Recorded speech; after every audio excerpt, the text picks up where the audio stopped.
Hi, YouTube. Welcome in to part 19 of Horizon Zero Dawn with a Therapist. I know I say this at the beginning of every video, but I really do mean it. I am so grateful for your support of this playthrough and that you have made it this far.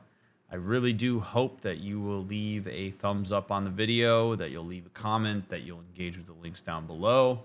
Those of you that support the stream financially, thank you so much. It's been a lot of fun to see people's comments and to just kind of get people's vibes on what it is that we've had to say about the world that we're in. So I've been enjoying it immensely. We have a lot of side quest stuff now closed up. So we should be focused primarily on main quest line stuff here going forward. So I'm really excited to see what happens as we go to the Grave Horde or whatever. Anyway, strap in. Let's do it. Now I do want to make sure that I'm pretty sure that this is a Into the Frozen Wilds. One of these is the DLC, and so I don't want to do the DLC yet. I think it's this one. And chat, you can confirm with me if this is the DLC. If this is the DLC, I'm going to hold off for a little bit.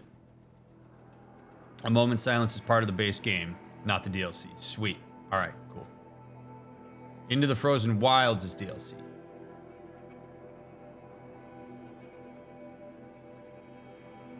This is safe. Got it. All right, sweet deal. Okay. Thank you. All right, so for a little context on this guy, a remote Banuk camp is surrounded by docile machines. What could be causing their strange behavior? Find the Oseram explorers. So this is an Oseram camp. This is not the Banuk. Docile. It's like they've already been overridden. Ooh, oh no, there are Banuk here. Ooh.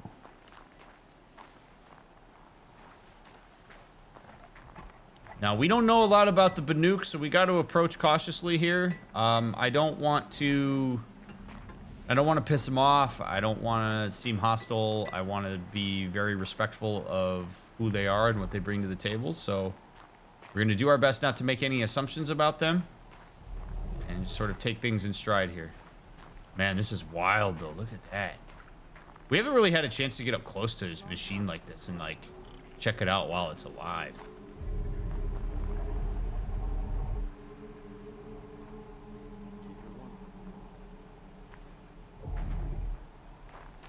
So cool.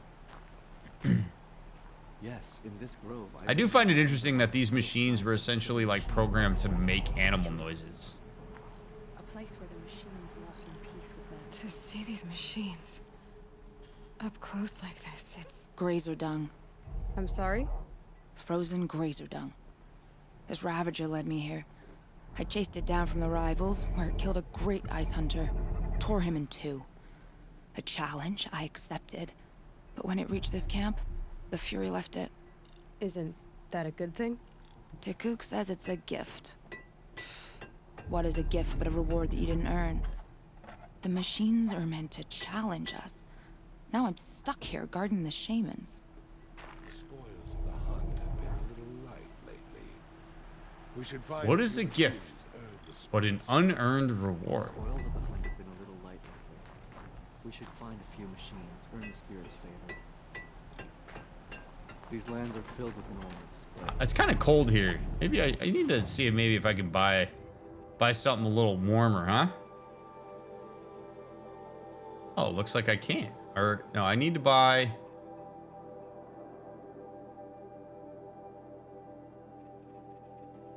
Need something warm. This looks warm. Ice Hunter. I need a Strider Heart. I need, like, honestly, I just need some, like, long sleeves. Like, this doesn't look like it's gonna protect me much.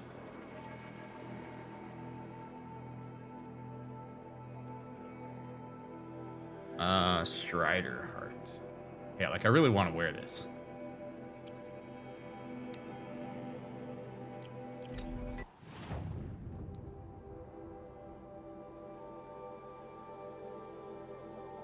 So we're gonna do that, and y'all are just gonna deal with it.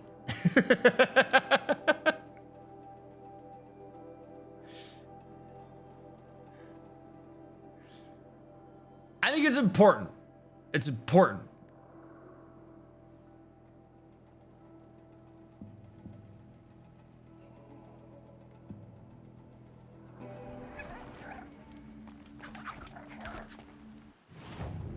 It's All right. cleaning up. Good. Give me your heart.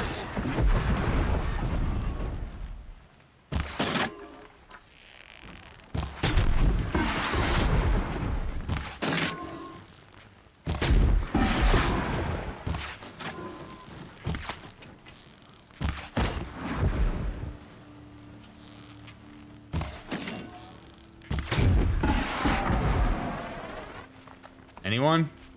Anyone? Oh, thank God. All right. No!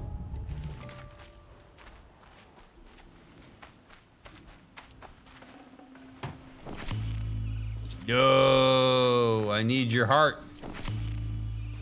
I need your heart.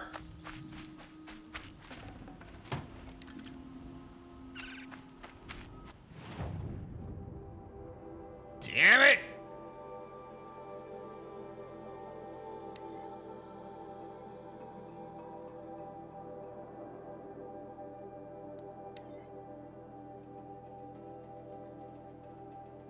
Gotta be immersed. That's right, you gotta be immersed. It's important. If we're gonna go up north, we have to dress appropriately. How on earth could I condone wearing this, like, midriff showing, no warmth outfit while we're in the Great North? So, Hephaestus is the source of cauldron data intrusions? It's been forcing cauldrons to make aggressive machines. Deadlier and deadlier year by year. Why?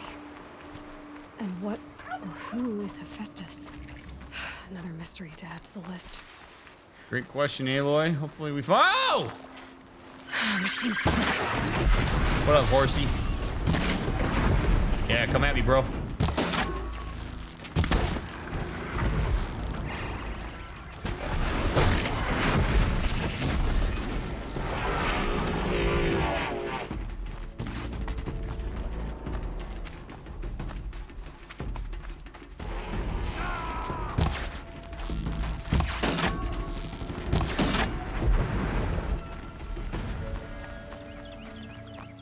Give me thine heart. Strider's lens. Ah.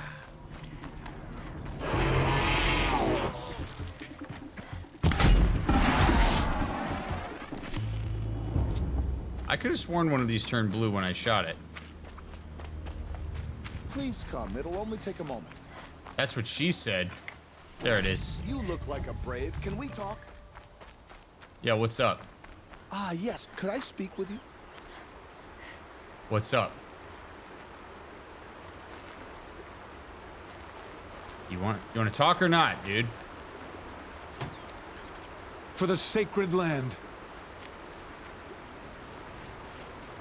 Brother, move away from the stupid ass lance horns so that we can talk, all right? God, am I really gonna have to? Ah, You got me through. Thank you. Jesus. All right. Back to the merchant.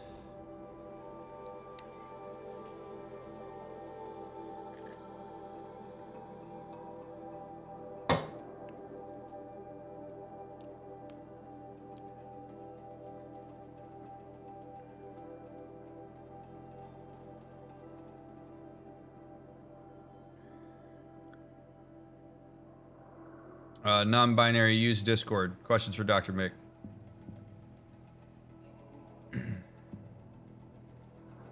That's a question that's going to take me a little too long to answer in the context of the playthrough right now.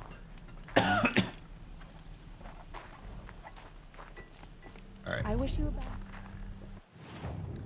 All right, outfits. There it is. No, there it is.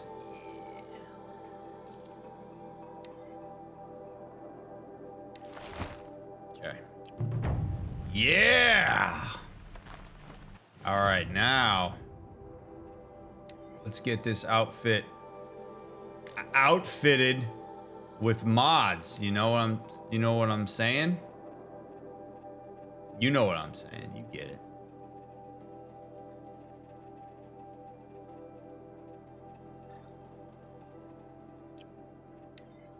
Just gotta remember how to do that. There we go.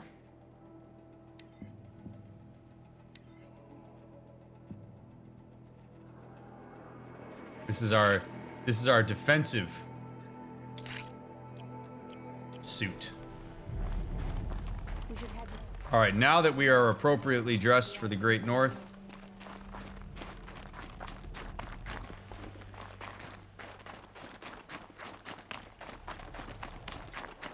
let's talk with some of these other folks and see what's up. In Banuk, they already sing songs about the hunts I've completed. Oh, that's so cool. You're like super special, huh?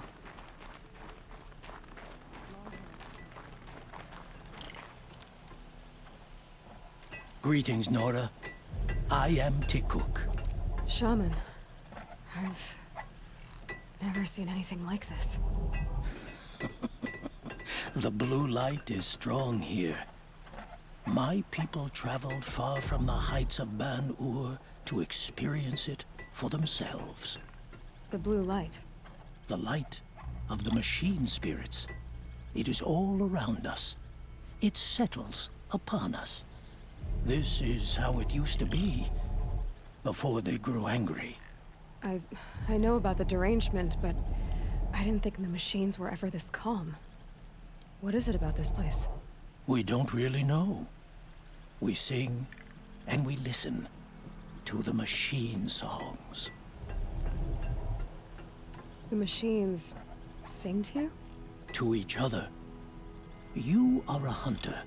You must have heard their communions and hymns, their calls and cries. We're not meant to understand, but we shamans try to interpret. What is the song that angered them so, that turned them upon us? What song soothes them? Does it thrum in the air here, just outside of hearing? How can we heal the machine world? Okay, so I kind of dig that approach. If you take away the like content of this, where it's like, you know, these animal machines that are walking around and all this stuff, like, and you just look at the general concept underneath what the Banuk are trying to accomplish here, what I admire is that they're saying this is a great unknown. This is something that we are affected by, but it is something that we don't understand. And rather than personalizing that or engaging with a level of like, I'm threatened by that, they essentially are like, let's figure it out. Let's learn about it. Let's explore. Let's see if there are things that are beyond our comprehension that could become within our comprehension. Let's find out what makes these things tick, which I think is a level of like benefit of the doubt that is very cool, and also just a generally empathic response to the environment that you're embedded in. I just think it's cool. It's a very like warm response to it. Not saying it might not backfire, but to look at something and say, I do not understand this, so my goal is to figure it out, is an approach that I think a lot of us would do well to engage with more often, rather than being threatened by what we don't understand, looking at it as an opportunity to figure out more about something. Pretty cool. So just I personally I resonate with that a lot, and I really I admire that approach. It is, I guess, more close to the scientific method, as opposed to what we've seen from some of these other tribes, like in particular the Nora, who just immediately make a decision about what they are. They don't approach, like, there's such a huge difference in approaching something and being like, oh, this is what it is. And thus we're going to interact with it that way in the absence of any kind of data to confirm that, as opposed to like, we don't really get this. Let's figure it out. Very cool. What's with the big guy? I was drawn to this place in a storm. At first, I thought the keening was the wind, snapping off the mountain's frozen face. But no, it was the Thunderjaw's song. I found it crouched on its haunches, its metal unmoving, and I took shelter beneath it. When the storm cleared, its singing done, perhaps the spirit left its great shell, or perhaps it slumbers and remains. So we have not stripped and gleaned this one. We treat it with the care it is owed. Cool. T-Cook, have any other Outlanders come through here recently? Some Oseram, yes. They were convinced the machines were malfunctioning, as if machines were mere devices in need of repair. Well, that is how the Oseram see the world, is it not? It is indeed. And I'm not here to be the arbiter of objective truth and morality. So the perspective that you choose to take on this, you know, there's different perks to it, but it is interesting as a point of reflection to ask ourselves, how does our general orientation to the world affect the way that we perceive the unknown or the things around us or anomalies? Which is that we're likely to inductively reason our way through it. There's an old saying that if you're a hammer, everything looks like a nail. This is why it's so important, I think, for these tribes. It would be cool if there was like a UT, United Tribes, like the United Nations of Tribes, where they could like come together and share their different perspectives on what it is that they see. Because I think that you could get closer to the objective reality of something the more perspective you bring to it. And so he's not wrong. He's like, the Oseram very much view things from like a utilitarian point of view. They view things as stuff to be repaired, to be repurposed, etc. And thus it biases the way that they approach any anomaly that they come across, because that's how they generally move through the world. Well, it's no different than the Banuk. It's just they have a different way of doing it, where the Banuk seem to have a level of like, we don't know what this is, thus it is something that we need to respect and appreciate and explore.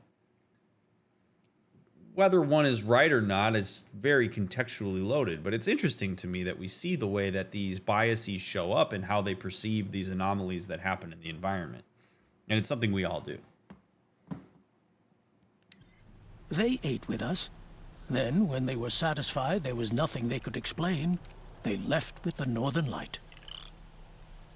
Do you mind if I look around more, T-Cook? Speak, trade, listen. You are welcome. No harm will come to you here. So it's not the We'll see Banuk what that the are doing shamans this. have learned from the machine There's spirits. something about this place.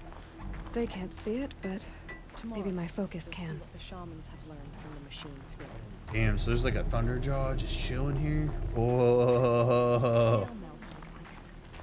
We should get back They out still and took track their them if we want precautions, to it maintain seems, our maybe. reputations. Did they strap it down? Yeah, looks like they might have.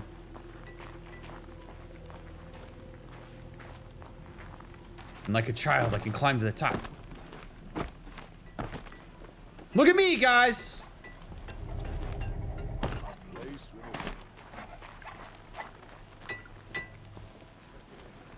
What you making? Hey. Excuse me. These lands are filled with noise, but it is just noise. No sounds. Find well. Shaman, you're trying to understand the machines here too? Yes, Nora. And taking my time with my studies. Between you, me, and the spirits, I appreciate the peace. Not just from the machines. There are many changes in Banuk. The hunters and shamans bicker without end. What about? How best to deal with a harsher world. The hunters, they don't want it back the way it used to be. And we shamans find ourselves able to explain less and less. So many are exiles now, sent to wander. Here, no one argues. So, I welcome mystery.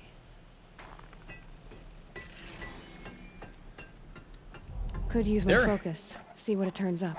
Their headdress seems to be very impractical, albeit quite cool. I wish you a bountiful hunt. Also, you love how I went and took time to go find a Strider heart so I could make this outfit, and like everybody here is just shirtless.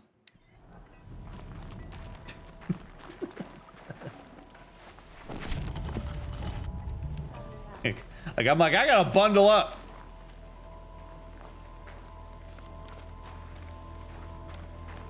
They're like, nah, man, this is a heat wave. All right, let's see what the focus has.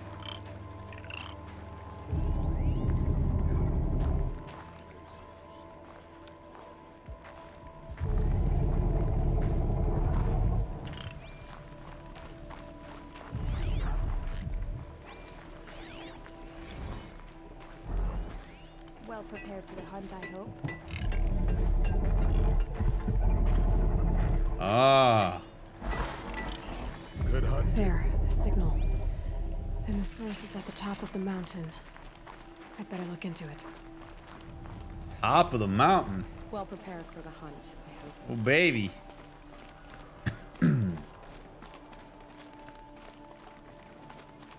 This is how the Banuk must have gotten up and down the mountain.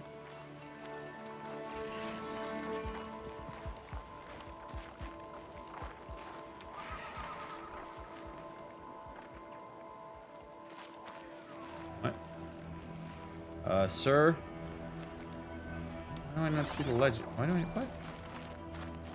Not by Skyrim climbing, most assuredly. What am I missing here?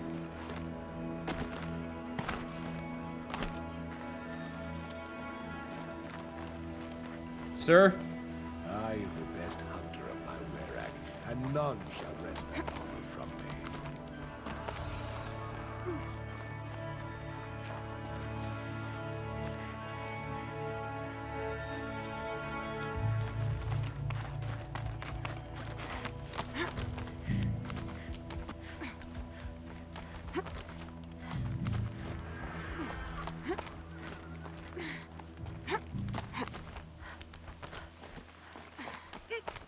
Kind of excited to see what's up here.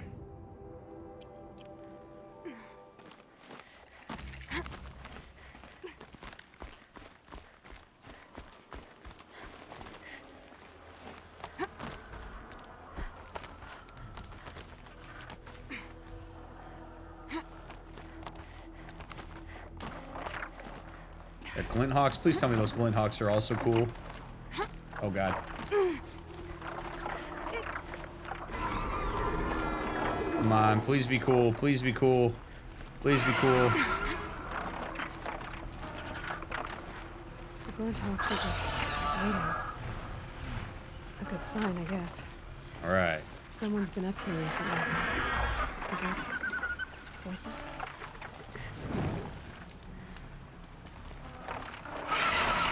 You're jumping shard persons. You can't just leave us here. Did Vilgun send you? I guess shards can buy a conscience. Never. Nora, girl, you have to stop the others. Up ahead, we snuck up here. Uncovered some kind of ancient device, plain as an anvil. That's what affects the machines. The other bungheads voted to take it to Pitchcliff for auction. But it's taken a beating already. Like it dropped from the sky. We tried to stop them digging it out. Without that thing up here, those Banuk will be massacred. Oh. I'll stop them. You two get out of here. It sounds like you've already done enough damage. Well, that's a fair appraisal. Oh boy.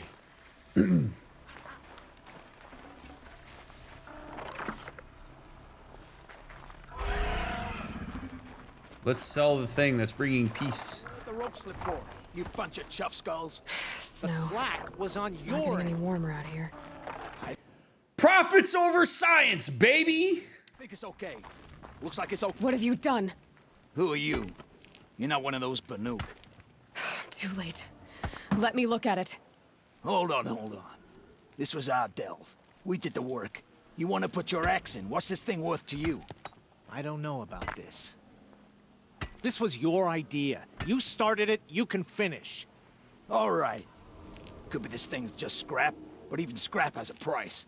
So I'll ask again, what's it worth to you? It's worth more to me than you are. You still want to negotiate? Forget it. All you've ever given me is black toes. Wow.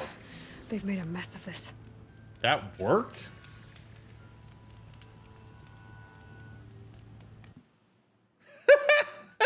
Not the tactic I might have taken, but hey. All right. I mean, tactic I would have gone there maybe is like information and then like asking what it's worth to them and why they're doing what they're doing and like trying to like really have a conversation. But hey, if it works, good for her.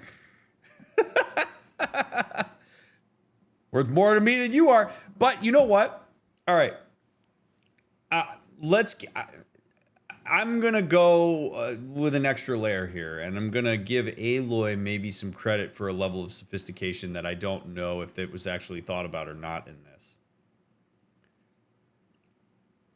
There are times when you can use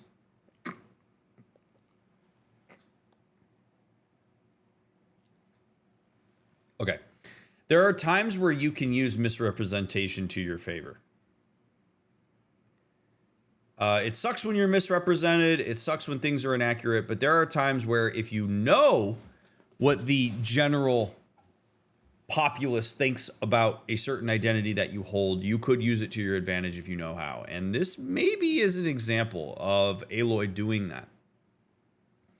Everything we see about the Nora represented in books, conversations, etc., is that the Nora are like brutal savages. They're ruthless. If Aloy remembers that in a situation like this, there's a good chance that those two Oseram fellows think that she is a brutal savage. So she could say, you know what? One way to get leverage on these guys in this conversation is to harness that stereotype, to harness that misrepresentation and make a threat. Say they're worth, that piece of machinery is worth more to me than you are. And if they engage with that stereotype and it's the only story they have about the Nora, they are more likely to say, oh shit, let's get out of here because this savage just made it very clear that we're in her way. Again, not great that the Nora are misrepresented, but in this specific scenario, it leads to a level of adeptness in how you navigate and problem solve that situation that now has us accessing this and thus saving this Banuk camp. So I'm not advocating for misrepresentation, but I am saying that there are times where you could leverage it in your favor if you needed to.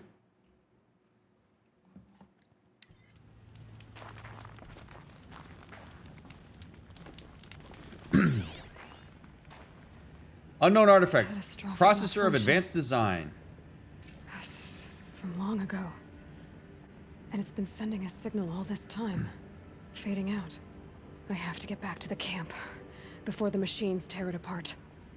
Corrupted code fragment detected, approximately 20 years old. 20 years old. Catastrophic malfunction signal until response. Man, we got here just in time, apparently. This thing's been chilling for 20 years, and now...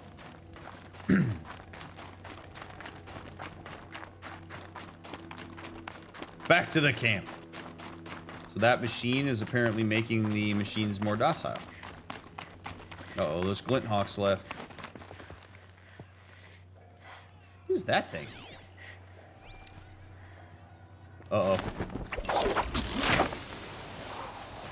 I hear things down below. They've already started attacking. Oh, what timing? The hunt is back. Oh, God! The machines are angered. Keep your distance. Hunters, defend the camp. Do what you must. Yes. Roar and rend at me. I don't fear it.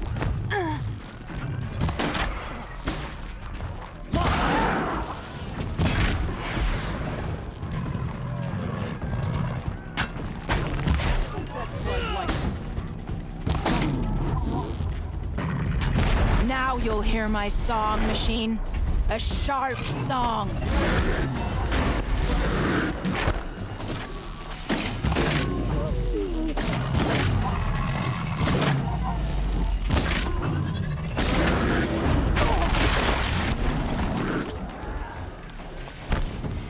The hunt is back.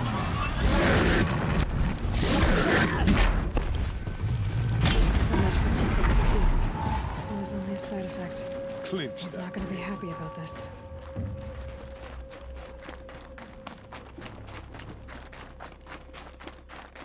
They really took that in stride, huh? What's up, My man? mood certainly improved. Nora, did you know this change would come upon us? Not exactly. Although I know there is a lot changing in our world. This time it was outsiders. Those Oseram thought. The Oseram do not think. They will never understand the balance between us, between man and machine. I think it's probably obvious why a statement like that is problematic, but I do want to dissect it a bit because this is something that many people do, and if you're in a position of power when you do this, it can cause real issues. The Oseram will never understand.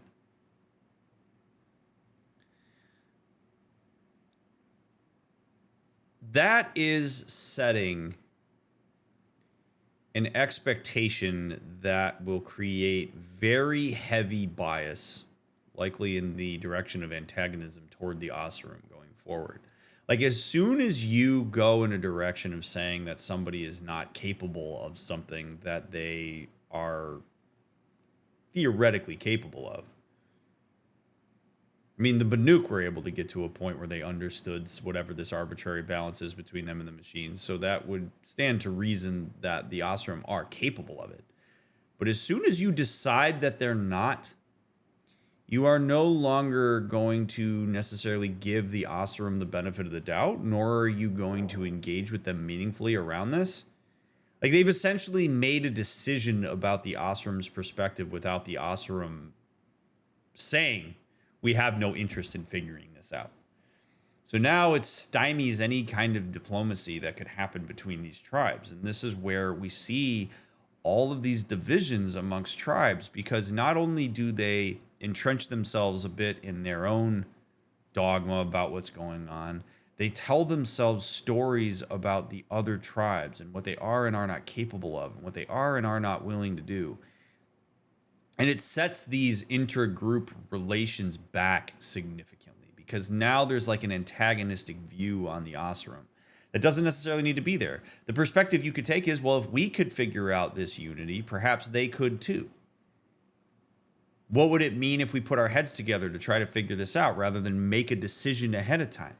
And what it also does is it means that if there was ever a time where maybe there was an Oseram leader who said, I'm going to reach out to the Banuk because I want to come to understand this. If the Banuk already have it in their heads that the Oseram are never going to bring themselves around on this, they may actually be resistant to that approach because it misaligns with their expectation. They might look at it and have a level of skepticism about it. Be like, you're not actually trying to figure this out. You're trying to figure out how to do it for whatever kind of thing. And now we're off on a terrible footing when we're trying to work together. So you got to be really careful about making these absolute statements about people or groups of people in the absence of any kind of data that's directly observed or stated from those individuals, because it really doesn't set you up for any kind of integration and problem solving. Or even coexistence. Deadpool, thank you for the 33 months.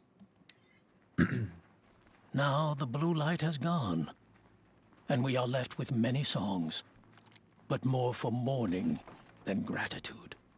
So what now? Will you go back to your homeland? When we teach the young to walk on shifting ice, we say, the secret is taking one step, then the next. I love that. Perhaps one day, we will understand the machine's mysteries. I hope so. Good luck, T-Cook.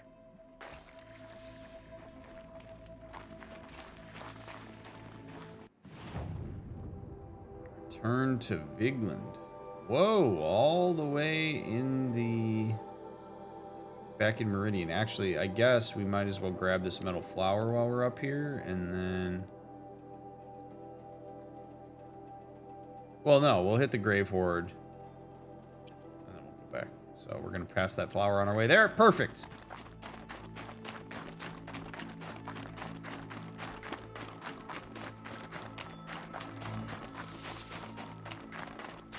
She wears Banuk color, but I would not trust her on the hunt. That's fair. I just wanted to be warm. While we make this run, I just want to say thanks for being here. Whether you are here live with me on Twitch or whether you are watching this VOD on YouTube, I am so grateful for your support of my playthrough and for hanging out. I hope you'll check out my other playthroughs in addition to this one. These are a lot of fun for me. I hope that they are meaningful to you in learning some cool stuff.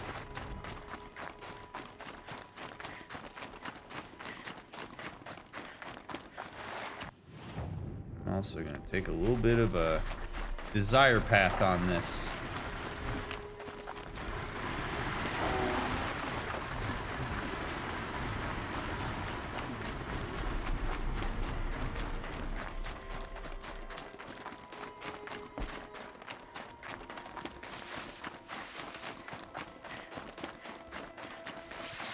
I have no quarrel with you, machines.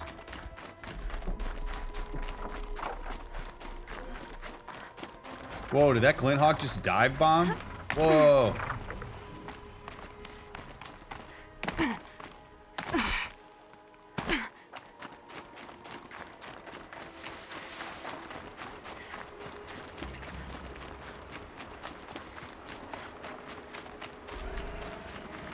Oh man, that place looking real spooky scary. Professor Claire, what's up? Hello, friends. Welcome in. All right. Say hello to our mother. How many do we gotta kill? Whoa! Whoa, whoa, whoa, whoa, whoa, whoa, whoa, whoa! Hey! Those of you coming along with Claire while I fight these idiots. Hi, I'm DrMick. I'm a licensed couple and family therapist. I have a PhD in human development. This is Game Sessions with a Therapist, where we slay bandits. Talk about mental health, psychology, therapy, and more in an effort to destigmatize those things, bring information to people who wouldn't otherwise have it in a responsible and ethical way. I do not do therapy on stream, but I do answer questions related to mental health. At the beginning of streams, you can tag me. Talk about it. I'll answer your questions. We're playing Horizon Zero Dawn. And it's spoiler-free and backseat-free. But I use games to illustrate mental health concepts and psychology and stuff, so you should hang around. Claire is a good friend of the stream. I hope you had a wonderful stream, Claire. Thank you for bringing people over here.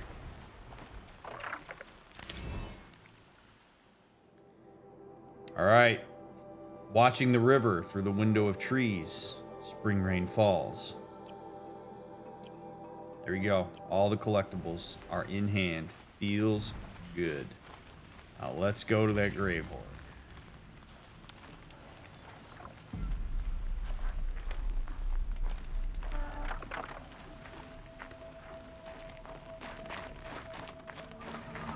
Silence!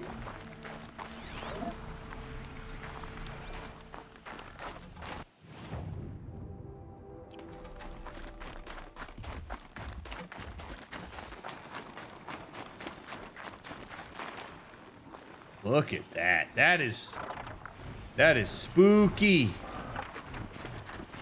I also like that if you run around with Aloy a lot, she breathes out of her mouth. That's pretty cool. What are you doing here? This is so dangerous.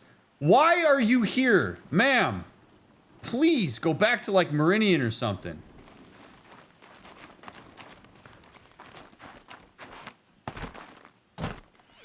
Holy shit. There's no way there's a bunch of people out here buying shit that you got in that backpack right now. Eclipse. I'm not showing any focuses at that location. Shouldn't be anything you can't handle on your own. Carry on. Thanks. On my own, all right. Welcome back, Silence. I just killed her customers. I did. I really did. Let's make this quick.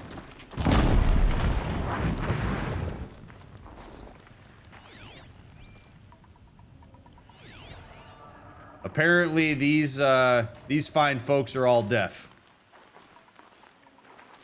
That's okay.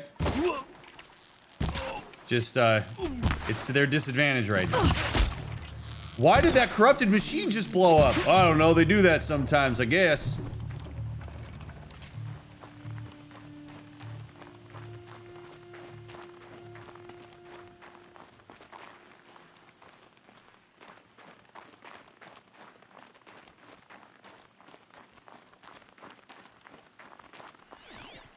More tanks.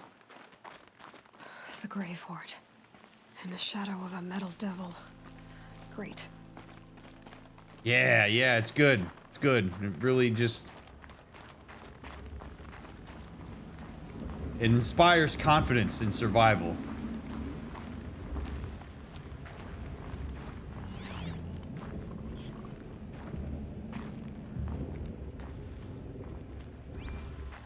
Dude, this thing is huge.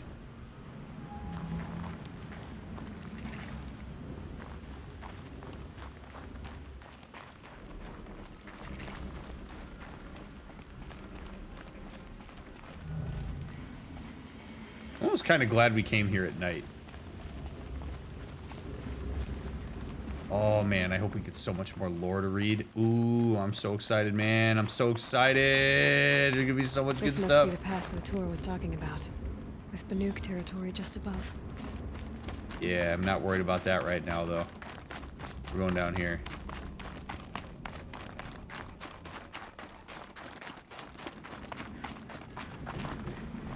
Oh yeah, maybe those cultists got those really neat yeah, noise canceling headphones that the Oseram were wearing. That's a good point. Scrabbling a bit. Ooh, look at all this lore down here. Nom nom nom nom nom nom nom nom nom.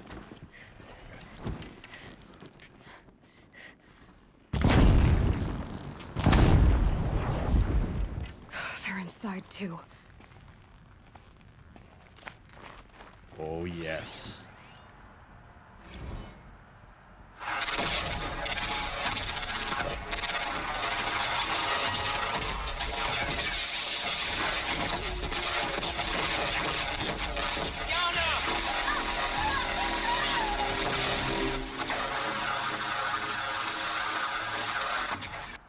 A battle.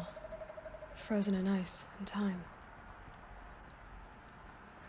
Jeez.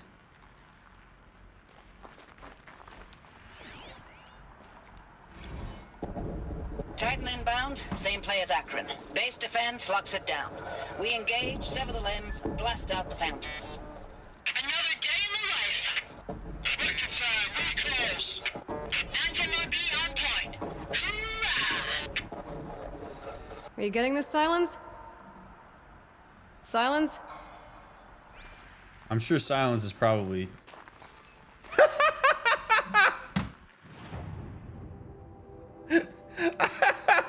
She's literally yelling at Silence, and these people are just like, oh yeah, just keep doing it. Just keep doing what you're doing. Don't mind me.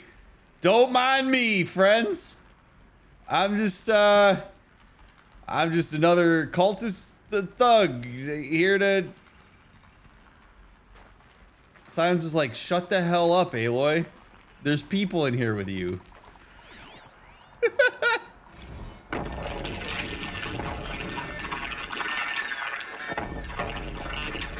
Lieutenant? I got some. Titan is through the defenses. Still on approach. Ah, crap. A live one. And he's pissed. We got no mobility in here. It'll punch right through us. We hold the hedge at all costs. Then push back out. God, it would suck to be in that position. It would suck so bad to be those people. It would suck almost as bad as being these people. That does it. Time to take a look around the room.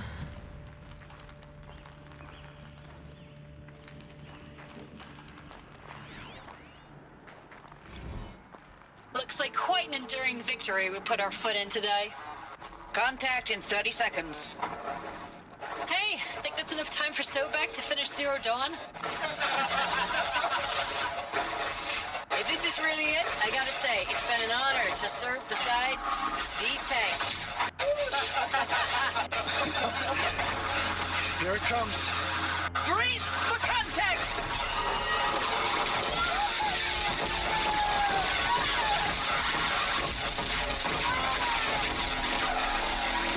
Silence, you getting this? What is it? All these soldiers. They died here. People die all the time. I'll keep going and find something interesting.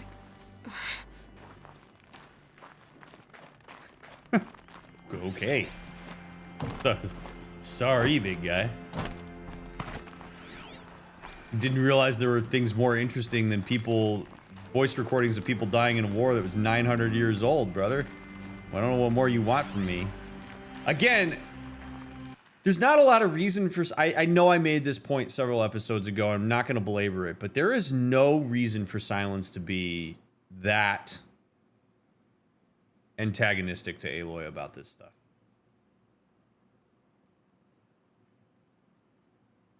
Like, Aloy is a means to get more information on the stuff that he wants. And so, again, if you want to hear a really long extended breakdown of my conversation or about like what I think about Silence right now, I encourage you to go back a few episodes to when we met him for the first time in the Pharaoh building. But I do think that I think it's a compensation. I think it's a compensation for a lack of control here. I think he probably doesn't want to let on how emotionally invested he is in all of this. It's probably a way for him to shut down some of the empathy, perhaps, that he's experiencing for the people that are dead. He's objectified them a bit. He's trying to maintain a sense of control. He's trying to maintain a sense of, like, importance. One of the ways that he can do that is to be dismissive of Aloy and keep her in like this arbitrary subordinate position relative to him. I mean, in a lot of ways, he knows that he has something to offer her as much as she has something to offer him. Like, he has the ability to help her synthesize information about Dr. Sobek, and she has information that can help him understand the history of the world. And so I think he's just kind of overcompensating for his frustration with needing Aloy for all of this. Doesn't make it right, but it's understandable, I think, to an extent why he's being like that. It just doesn't behoove him to do it. Also, he does seem like a bit of a loner, so it may just be that he hasn't had a lot of socialization in recent years, and he's just kind of doing his best because he just doesn't have the kind of adeptness that we would expect a person to have if they were regularly talking to people. During victory. What did that mean? Whatever it was, doesn't seem to have turned out very well. I don't know. I mean, we're alive. We're here.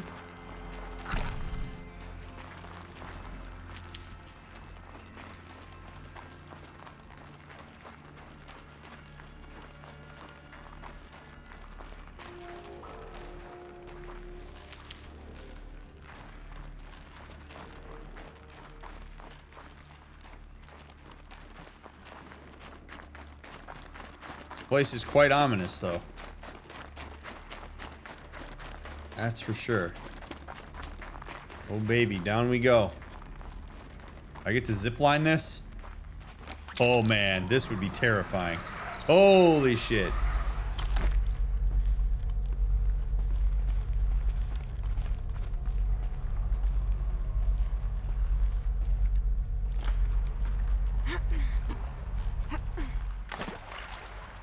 Now, just as a reminder, please, for everybody that's here on Twitch and for anybody that's watching this on YouTube, please do not post any spoilers or write anything in chat that might be anything related to something we haven't discovered yet. I know that these moments are pretty exciting because we're in the main quest and there's a lot of cool shit going on here.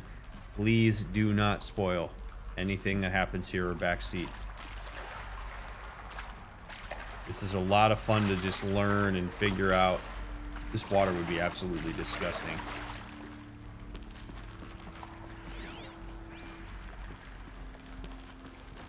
Oh god, Aloy. Aloy. Man, she just dives liberally, doesn't she?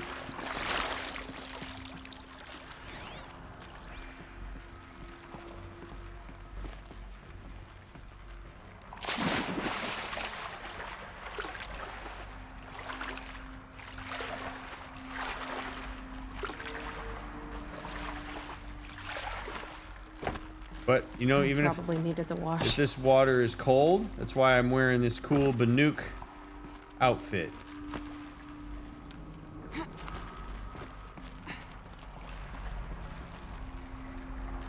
Because it's nice and toasty warm. Alright, I guess there's no reason for me to have come down here. That really surprises me. Unless I can Skyrim crawl up here.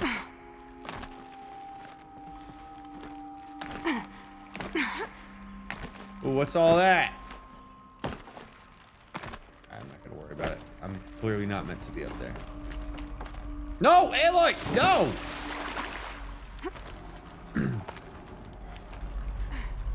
I probably have tetanus.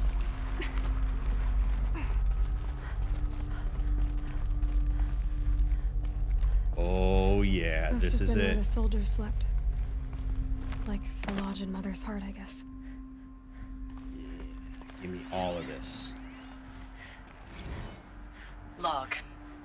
Third Battle of California Marine. The swarm came in from the Pacific, and I don't know if it was the local Minutemen or the crazy 15th, but they'd set the garbage patch alight. Man, the sea was on fire. That stuff was...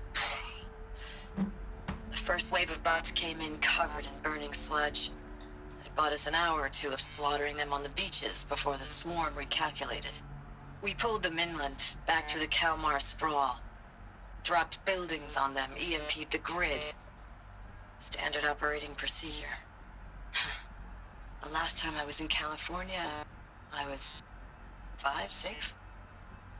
The light was like that vintage social net filter that was everywhere in the 40s.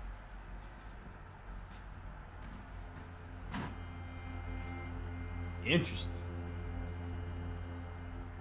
I need some brain fuel for this.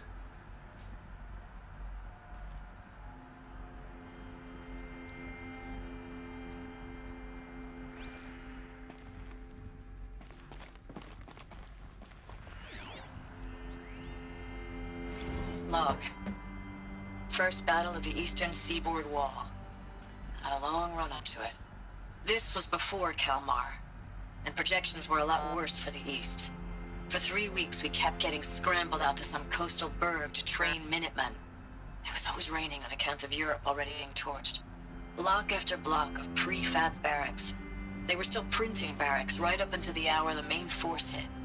The Minutemen? We ran combat drills with them in the streets where they'd lived, trying to pretend they might live to die somewhere else if they paid attention. Nothing worse than the ones who actually bought into it. Hopeful, pestering us with questions about Zero Dawn like we know something they don't. I swear, the more we do this, the more like the bots we are. Except they learn from every fight. And us? I'm not so sure.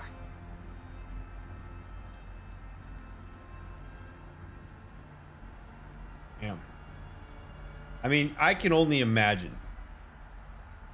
I can only imagine the sheer chaos of this. I mean, just to give some additional context, or to like to revisit the context for this. The machines are able to learn and self-replicate, and the way that they are self-replicating is by essentially reaping the entire earth of all organic material. So they're like ripping through grass, grain, humans, animals, like the whole 9 yards. And they're doing it at such an alarming rate. There's that, like, everybody is probably starving, confused, terrified. They're getting mixed messages from all over the place. Like, this would be just utter chaos and terror. I do not envy anybody on the planet that was around when this was happening. It is a terrifying prospect.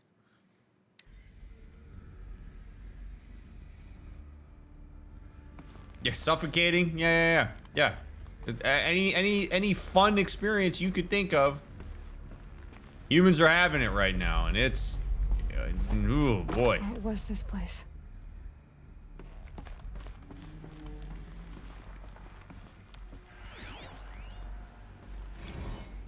Recalls, I've been instructed to remind you of Article 115 of base policy regarding unauthorized use of processor cycles. Specifically 115C. Any holographic simulation not directly related to operational training or efficiency. Consider yourself reminded and enjoy your gaming. Haha, nice.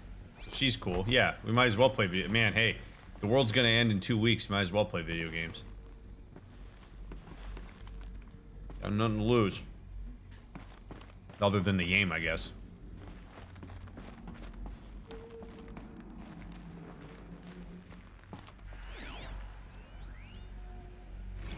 Thanks for the mails, you.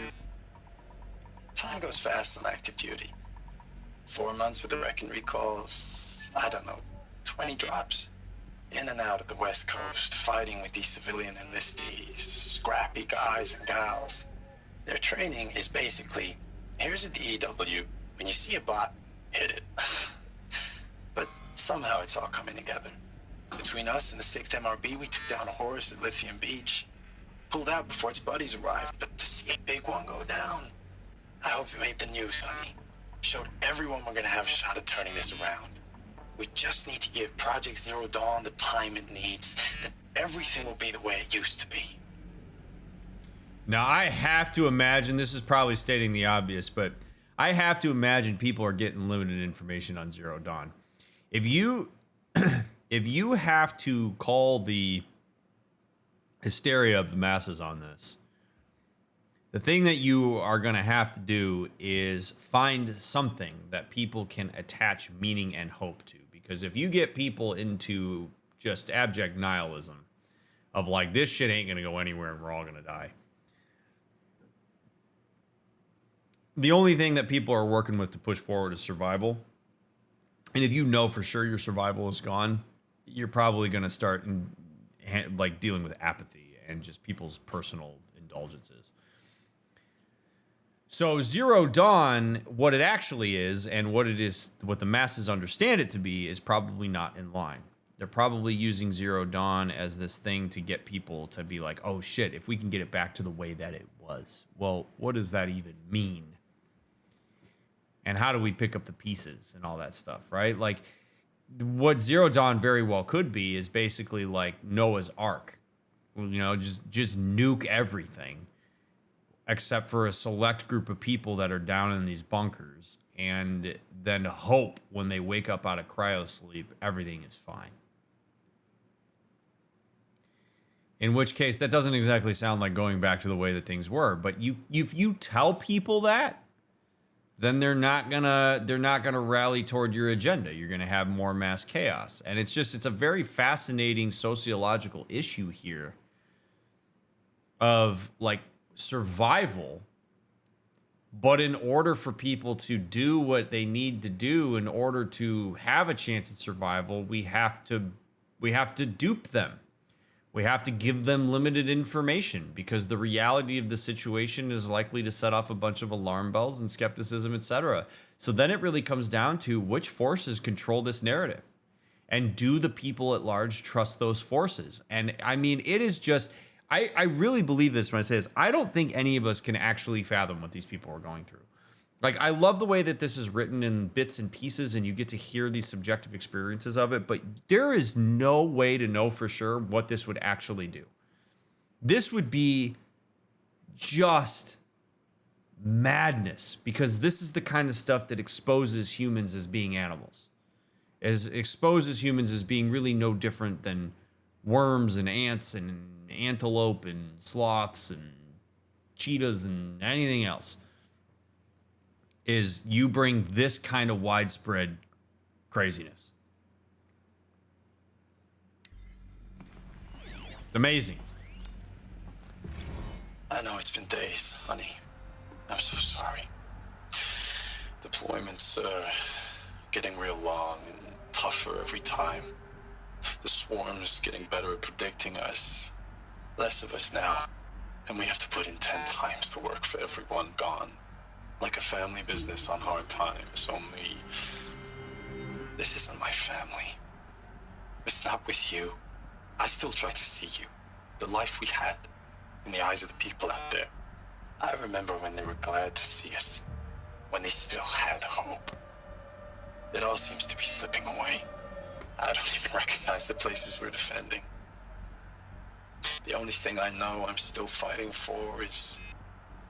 you. The Zero Dawn to turn this around? Whatever the hell that is. Yep. There it is, right? Limited info.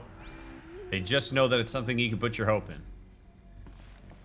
How awful that would be to send that log knowing there's a chance that the person on the other end of it ain't even gonna receive it. The furnishings were metal. How'd they ever get comfortable? It was the metal world. Guess they were used to it.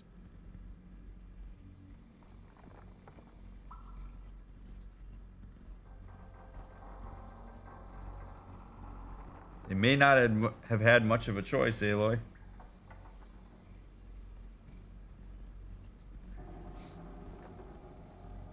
Sucks. You don't really design the bunker for long-term survival for comfort, I guess. You do what you can to scramble and put it together. Kind of amazing it's even put together in the first place.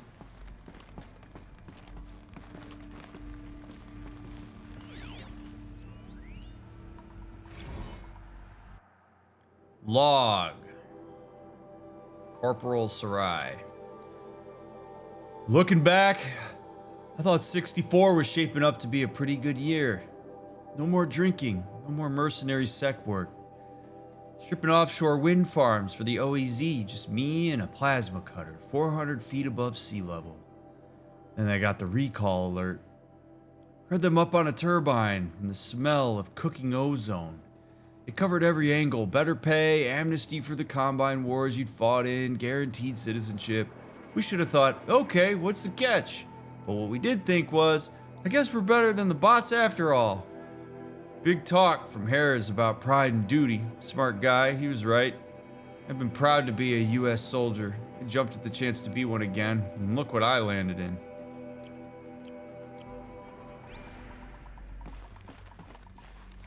It's a shower, maybe?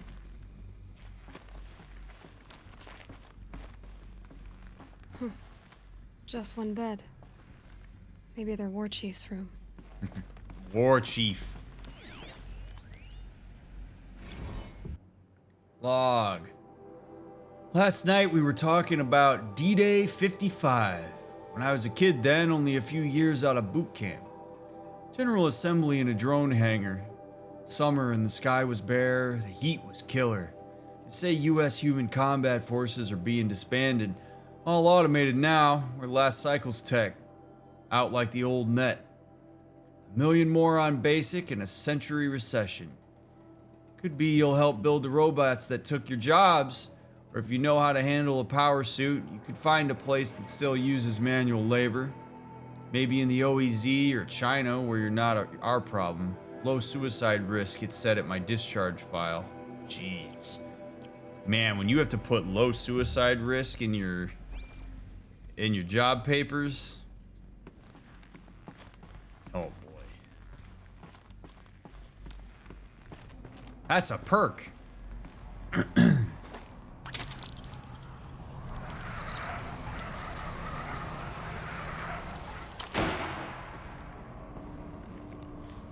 We're way down in here now, huh?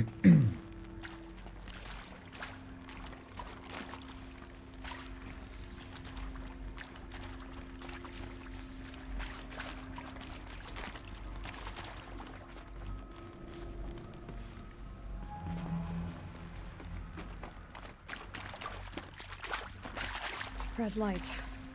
Guess that means no power. Store power to the ancient door.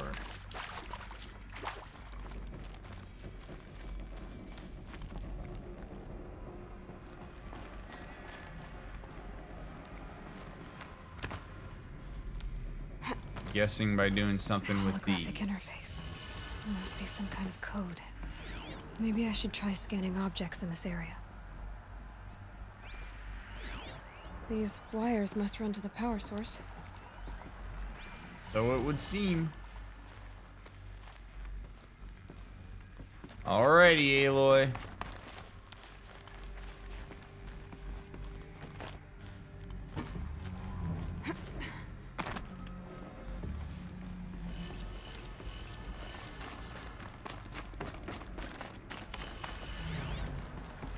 Hey, y'all wanted to know how I remember the geotherm system reboot? Goes like this. Bird flies north in summer, east in spring, west in fall, and south in winter.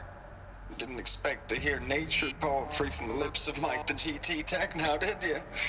As usual, I defy expectations. Hey, y'all wanted to know how I remember the geotherm system reboot? That's informative. Goes like this. Bird flies north in summer, east in spring, west in fall, and south in winter. Didn't expect to hear nature poetry from the lips of I want the to write GT shit Tech down. now, did you? As usual, I defy expectations. I think I get it. So you go. All right, north in summer. Hey, y'all wanted to know how I remember the geotherm One more system time. reboot? Goes like this. Bird North flies in the- north in summer, north in the east summer. in spring, west in fall, and south North, east, in west, winter. south. Summer, Didn't spring, expect to hear nature poetry from the lips of Mike the GT Tech now, did you? fall. As usual, I defy expectations.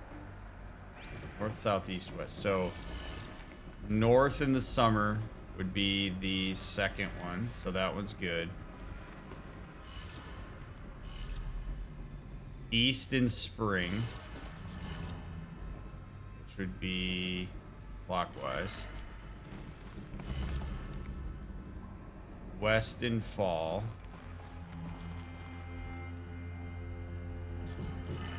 And south in winter.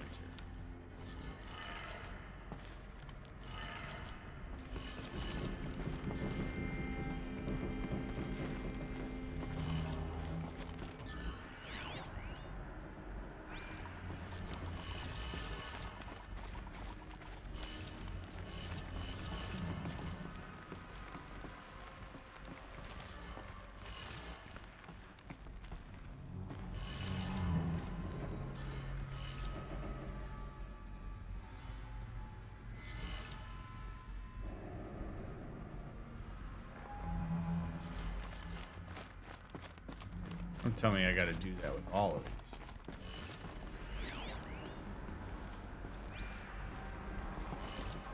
Up, up, down, down.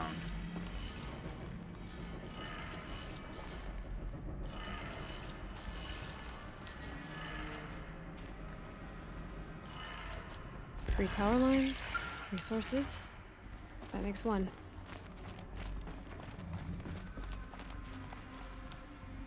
So I apparently did not do... Oh, I guess it would be winter first, wouldn't it? So let's go down. Spring is east. Summer is south. Fall is west.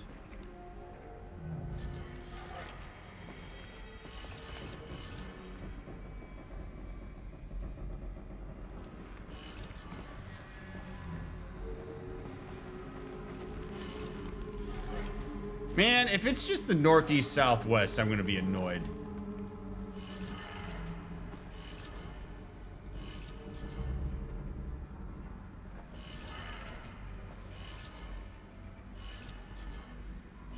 Oh, wait a minute. No, I'm a knucklehead. What am I doing?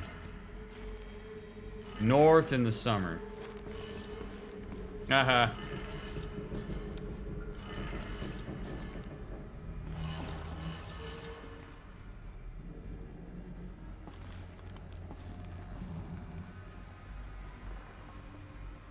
Brother. Hey, y'all wanted to know how I remember the geotherm system reboot? Goes like this. Bird flies north in summer, east in spring, west in fall, and south in winter. Didn't expect to hear nature poetry from the lips of Mike the GT Tech now, did you? As usual, I defy expectations. No, no, no, Aloy, no.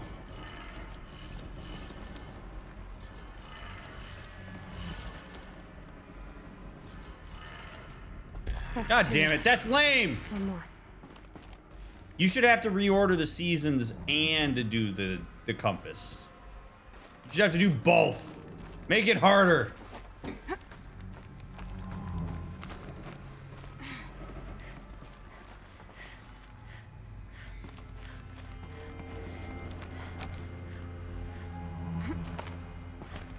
There's no reason for him to specify the seasons in that riddle if he wants to be efficient. If I was like, if I'm panicking and I'm trying to reset this stupid thing, I need the limited amount of information possible in order for me to do the thing.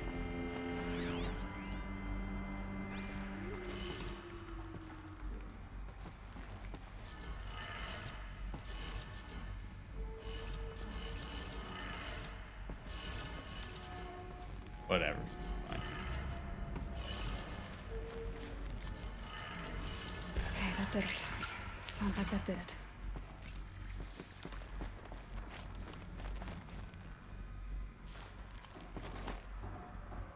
Okay, cool. Almost just killed Aloy, dude. It did kill Aloy! Ugh!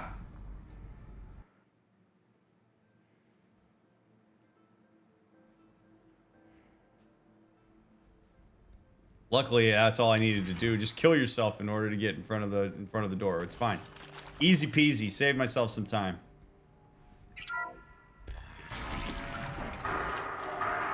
Tools being used. And voices. More clips. Must be another way in.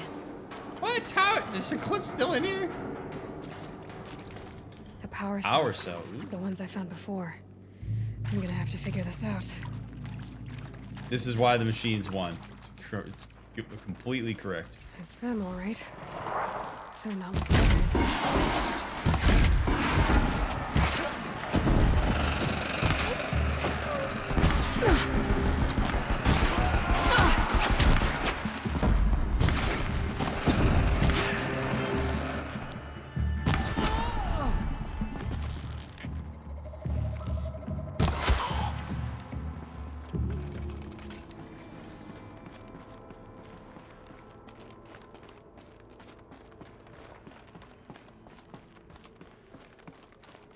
Can't climb railings, but I can assassinate an entire room of cultists in 20 seconds flat.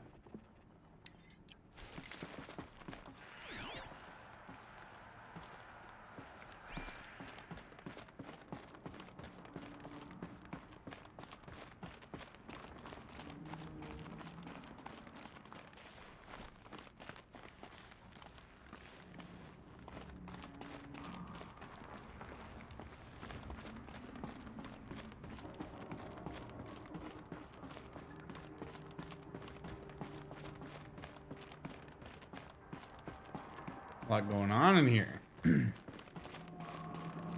Seems like maybe like a common area. Perhaps the food court.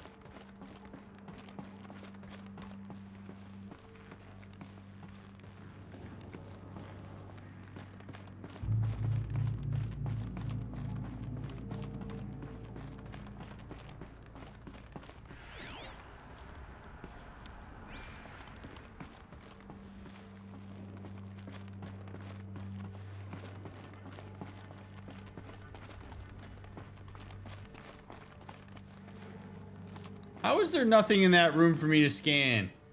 Boo! Give me something to scan! I want more lore. Do I go up or do I go down?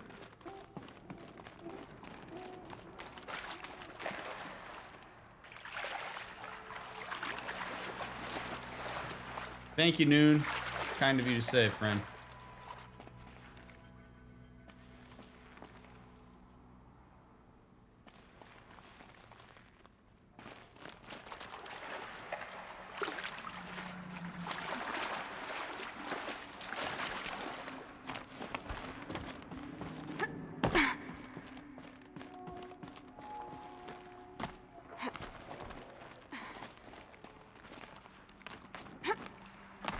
Okay, whoa.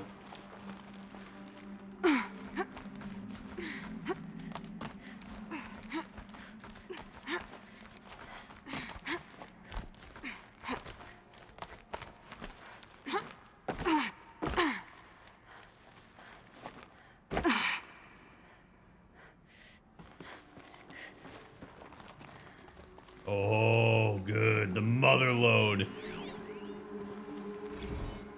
Ames, I know I mail you too much. I'm just proud of what you're doing. Everyone back home is. We got moved inland 10 kilometers, just as a precaution, they say. School's still in session, so I get to keep my eye on Andres and Reggie. We never know where or when you're fighting, but when the VTOLs go over, all the kids run out and wave. I believe in you. I know nothing's ever gonna be the same, but I believe in you. I believe in us. Yeah, I mean, God, how wild would that be? Like, I understand why you have to do that, but like, you got to keep school in session for kids because kids don't understand what the hell is going on. But imagine being the teachers in that. Like, you know that the world is in utter shambles, and you're like, I'm going to teach these kids, like, math. Because they don't deserve to know all the shit that's going on. They shouldn't have to know all the stuff that's going on, right? Like, but you're like being the adult in that moment. Holy crap. It's wild. Like, I think about, I'm 33 at the time of filming this. And so I remember 9/11. I was 11 years old when 9/11 happened. And I was in my 6th grade social studies class. It was the first period of the day. I was in Indiana. I was in Central Time, so it was like 9 in the morning or something like that. And I mean, I still remember this day that I don't remember any of my teachers from 6th grade except for the one teacher that was in the room with me when 9/11 happened. And we're like watching it on TV. And like, I remember my social studies teacher having to like kind of keep it together because he's got a room full of 11-year-olds that have no idea what's going on. And he has to try to like understand the adult version of what's going on and then also keep the kids somehow pacified.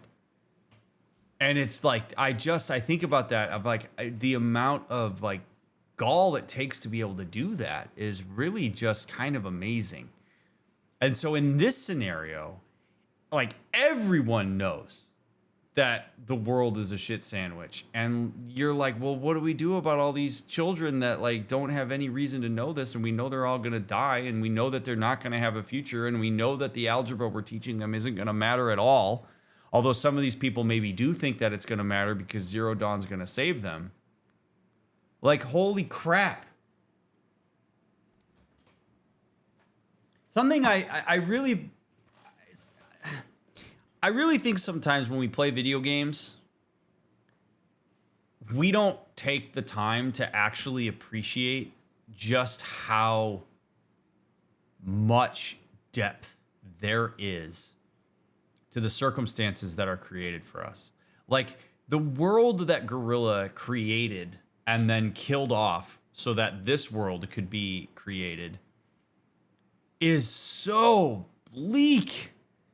It's like depressing.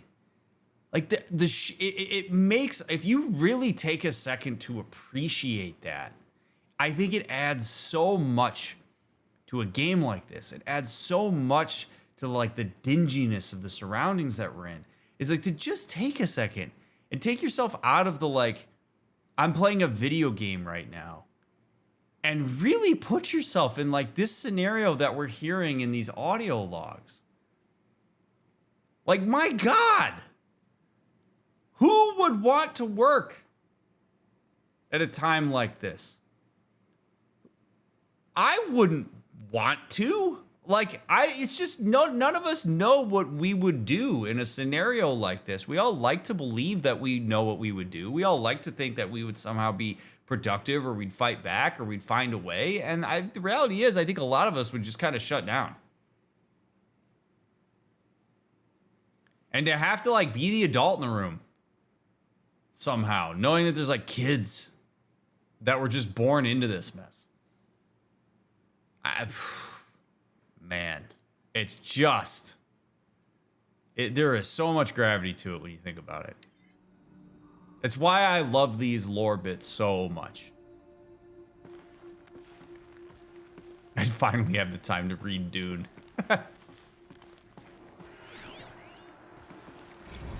Ames, I don't even know if you're alive anymore. The mails I get from you, they say they're from you, but they don't sound... They sound recycled. Phrases put together, and you don't say anything about the news I pass on. The containment zone, the rebreathers, the rioting, One Earth. What happened in the Dallas bubble, Ames, that wasn't the robots. They won't even give me a straight answer when I demand to know if you're still alive. They just say if your messages keep coming, then you're still operational. It's not fair, Ames. It's not fair that you won't be with me when the lights go out. I love you. That's so sad. Oh my God. Oh my God. Oh man. Like,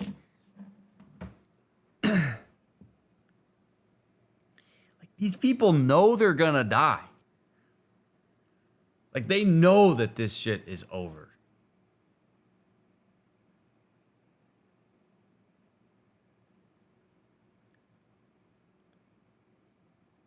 Like, you're really having to contend with this. Like, I know the lights are going to go out. I know I'm going to die.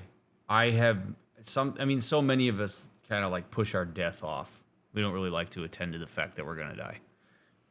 And you don't really have much of a choice here. You are quite literally being confronted with your mortality at the hands of corporate overlords. And these people are separated, and they're fighting, and they're like, I just, like, being forced to grapple with your own death. It's something. So, like, as a therapist, as somebody who just cares about the human experience, something that I think about a lot is that there are scenarios that we are legitimately limited on our ability to empathize with. That you quite literally could never have a full understanding of what it is to be in a situation like this. I mean, to use a recent example, and I'm not going to be memey about this. Like, I really want to actually talk about this seriously. Like, a recent example of this is the Titan sub that imploded going down to the Titanic, which I'm sure many of the people watching this VOD have heard of by now. Being in that sub, knowing that that thing was going to go down, like that thing was going to implode, like, being in that kind of scenario is essentially the same scenario that all these people are in. It's just a lot more prolonged. And it is something that we can conceptually know would be utterly terrifying. And the way that your brain has to somehow come to terms with the fact that no amount of survival mechanism is going to bail you out of that situation is just so utterly traumatic. So, like, you have all these people in this terrible world that is falling apart, knowing they're going to die. And it's like the last thing that you experience is trauma. And you know it's going to happen. You just don't know how it's going to happen. Or you have some idea. So, like, then you have people that decide, do I want to seize some semblance of control? You have people that'll, like, enlist in the military and say, yeah, you know what? Screw it. If I'm going to have to die to a robot, I might as well hop in I might as well hop in a machine that I can use to try to fight against them and prolong it. Maybe I can make a difference.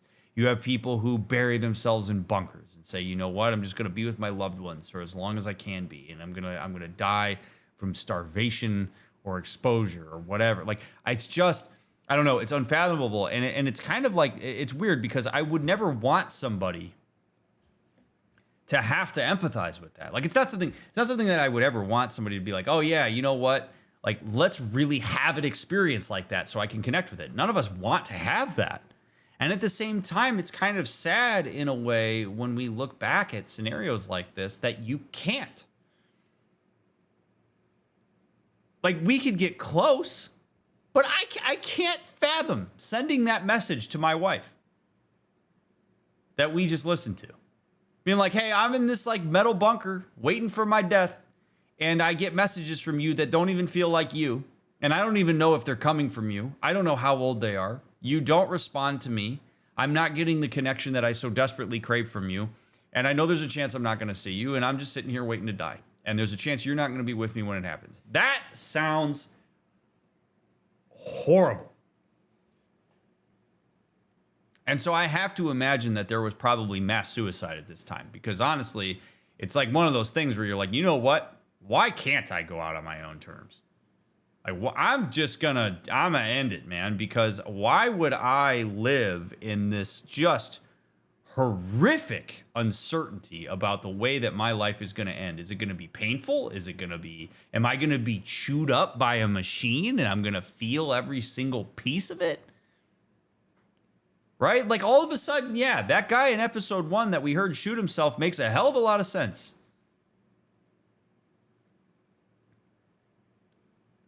It's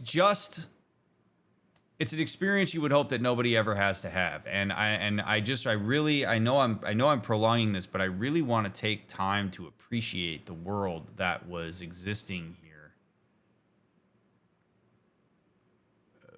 970 some odd years ago. And yeah, hello B, I have had somebody mention that you're not the only person I've ever met that mentioned being in Hawaii when that accidental missile announcement went out. And yeah, right? Like, that's the kind of thing that, like, you're put into this position where you're utterly terrified and you think it's real because as far as you know it is. And then to, like, have that called off, like, that is the type of scenario. Like, it's that small group of people is probably a small group of people that is close to their ability to empathize with what these people are going through. And what just an amazingly profound experience, not in a good way. Just like, this is why I love video games and why I like to take the time to try to really get into these and go deeper and explore these and talk about the human aspect of these things, because, like, this isn't just Aloy frolicking around in a beautiful world. Like, this is really, there are aspects of this that include human experiences that none of us should ever be exposed to, and yet some of us potentially could be, and that is just wow.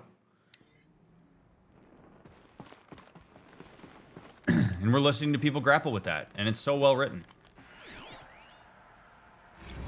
Status report. 9th Mechanized Response Brigade, Commanding Officer Lieutenant Fiona Morrell. Unit morale continues to be adversely impacted by outbound engagements against the Pharaoh Plague, especially when said engagements occur in sectors where civilian guard enlistees have been heavily engaged. The scope and nature of fatalities suffered by civilian guard and unarmed civilians in these sectors defy description. And witnessing it is generating a pervasive sense of hopelessness in the unit.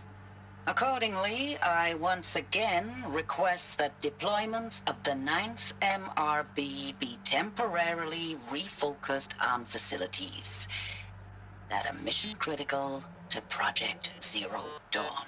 And once again, I request an immediate update on the status of Project Zero Dawn's timeline. I mean, so all these people are just like all these people are just witnessing murder en masse at the hands of these machines. I mean, one of the way, like, here's the thing. Empathy in that situation while, you know, it's lovely to have that perspective and it's lovely to be empathic, I don't know that that's a scenario that you want it, because you would cripple from it. You would absolutely cripple from it. I mean, in some ways, like, processing all this trauma means that the brain has to go into a really significant coping strategy. And one coping strategy in this case would be objectification of those units.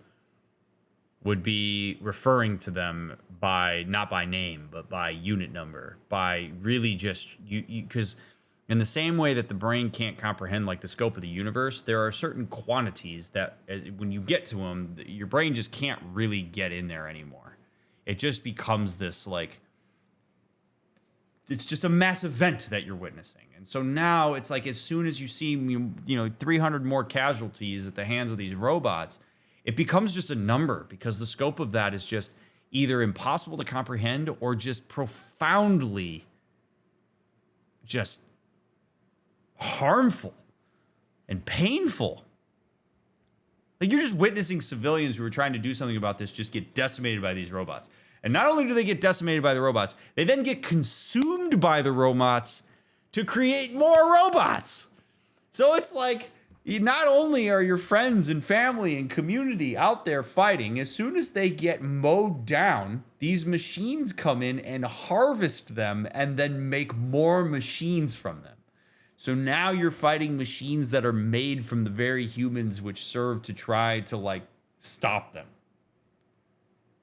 That's like the bleakest shit ever, man. And so this woman's like, can I please get a timeout on Zero Dawn? Because if this is going to save us,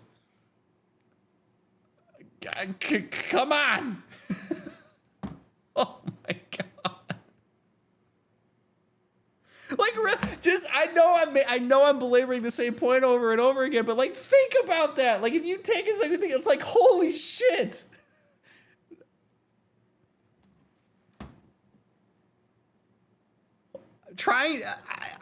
You just can't, I just can't.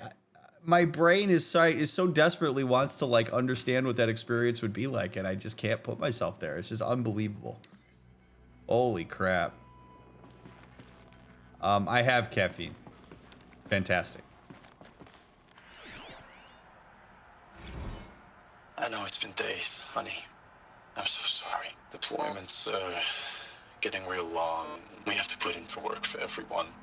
Like a family business. I still see you in the eyes of the people out there. They were glad to see us. They still had hope. I'm still fighting for you. Edited and approved. Look at that. Okay. So these transmissions are getting intercepted. And they are getting scrubbed.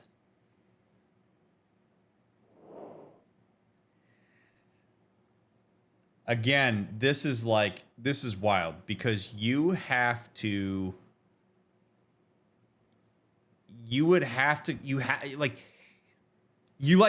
control this stuff somehow, or else just entropy takes hold. And so now you have powers that be taking these messages and editing them to try to cultivate. So and I'm sure that this is going in two directions through a membrane. So you have this guy receiving a certain type of message from his, I assume, like, wife. He has this message that comes in that's probably scrubbed, and it's designed in such a way to probably give him hope to continue to fight in the way that he is. And then the same thing happens for them. Like, they need the people on the ground in the bunkers and away from the fight to have a certain story, and they need the people who are fighting to have a certain story. And so you have a puppeteer who is stripping the authenticity from these messages in a way that we have no way of knowing what it is, because we're not hearing the actual messages. That is some dystopian shit. It's like a family business. I see you. Like those repetitious messages, you see in her message, like, it's not really sounding like you, but this is all I have. Like, oh my God. And I have to believe it at this point in the timeline, there's got to be some level of AI. Perhaps they might even be generating AI voices of these people and sending them to people just to give them something to hold on to and continue. Which is I don't even have time to go into how crazy that is. right? Like that, like ostensibly you could have like a family member die and then there's an AI generated version of that you could hold on to. Or that is engaging with you as a way to dupe you into pushing forward as we await Project Zero Dawn. Just, oh God, this gets worse every time we listen to one of these. Holy shit.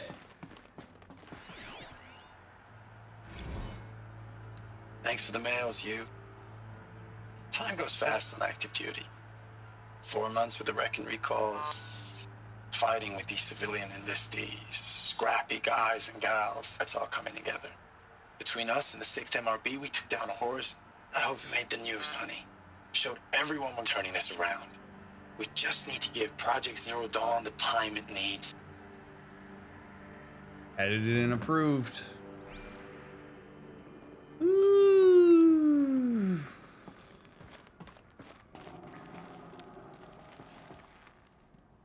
All of a sudden, living in this tribal world feels a lot more privileged. I don't know that I'd want to experience what these people experienced. Whoa, whoa, whoa, whoa, Aloy. USRC deployment records. December 2065, Week 1, confidential. Operation Kickback, Reno, Nevada. Nevada represent. Civilian Guard and Armor Battalion skirmished with Vanguard elements of Pacific Northwest Swarm PN-12. Engagement began at 0600 and concluded with the withdrawal at 2100 the following day. Losses in excess of 40% reported. Operation Thick Skull, Shenandoah Valley, SA Tech, Virginia. 12th MRB, supported by Civilian Guard, fought a rearguard action against the Eastern Seaboard Swarm ES-17. Engagement began at 0800. At approximately 1400, 12th MRB reported the position was overrun and received authorization to detonate SA Tech's facility, inflicting significant damage on ES-17. Surviving elements of 12th MRB withdrawn to Akron-Cleveland defensive line. Operation Body Blow, Akron, Ohio. 9th and 10th MRBs, supported by sustained aerial strikes, assaulted the Horus-class Titan resupplying the Eastern Seaboard Swarm ES-18. Engagement began at 0400 and concluded at 2200 with the elimination of the Titan. Note that this is 9th MRB's third Titan kill with minimal losses. Brigade readiness status. 3rd MRB refused recall orders from Operation Pinch Hit deployment along Pensacola-Tallahassee defensive line. Court-martial proceedings underway. 7th MRB recalled from New York engagement zone to reinforce Wichita Theater, ready. 9th MRB refitting at USRC facilities, ready. 10th MRB transferred from Kalmar, data corrupted. Wow. Goth IHOP, thanks for the 3 months.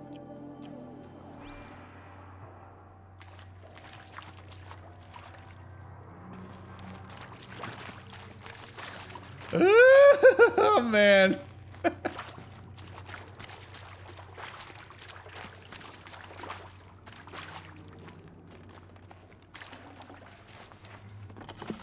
But at least there's Ridgewood in the supply crates.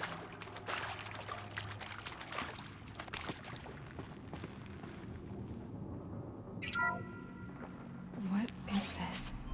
That? It's a map. A map of what? Our world. The planet Earth, Aloy. It's not flat like you thought. Why would I think that? During eclipses, the shadow cast on the moon is curved. So our world is a globe. And it looks like this, from a distance. We'll discuss this another time. Back to the matter at hand. I love that. I love that. I love that so much. It makes me so happy.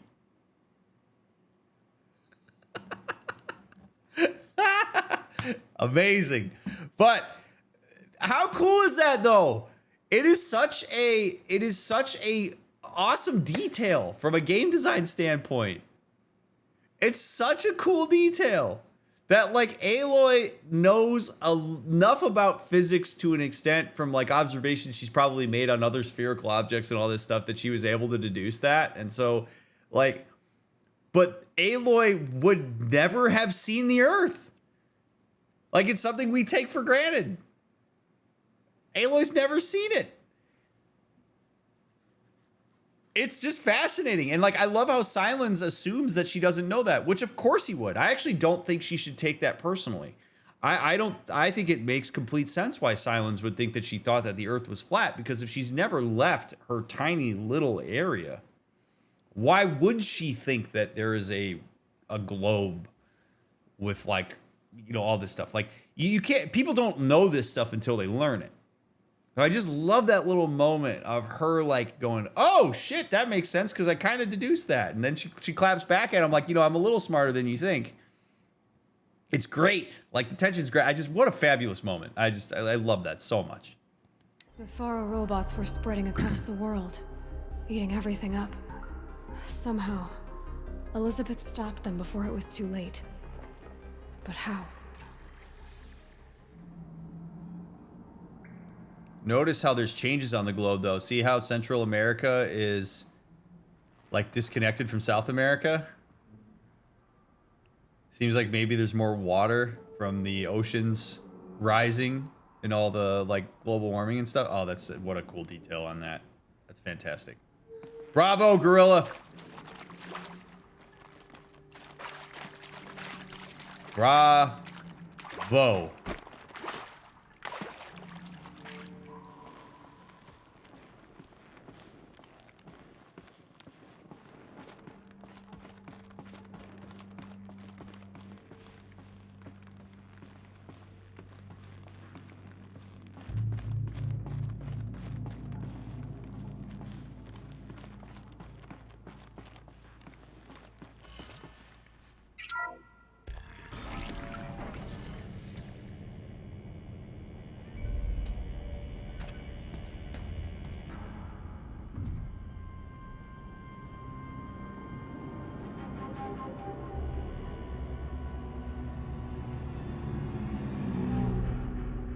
The eclipse. Tampering with the metal devil. But they don't think they can wake it, do they? Why would you do... Oh my god. Watch out!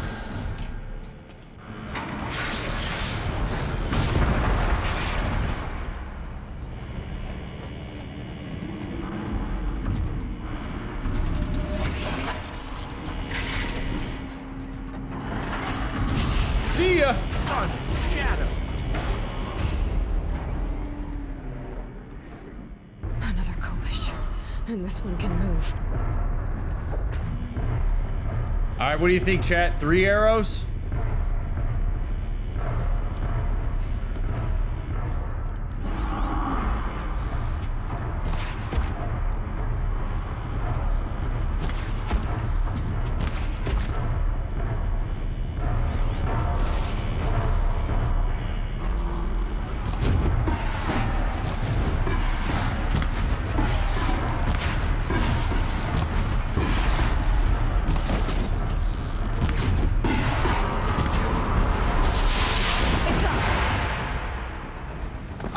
No way! Are you kidding? No way! Destructible environment? What? It martyrdomed me. That thing literally martyrdomed me. That thing played Call of Duty in its simulations. Call of Duty Modern Warfare for that thing to be the Deathbringer, and it got me. I fell for one of its...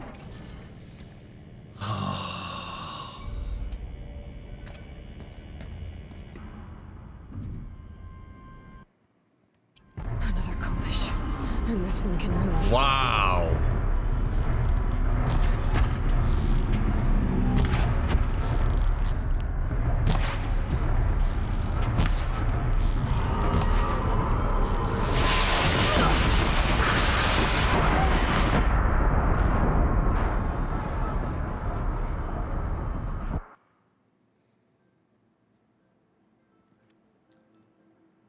This is what happens when you don't learn from your mistakes.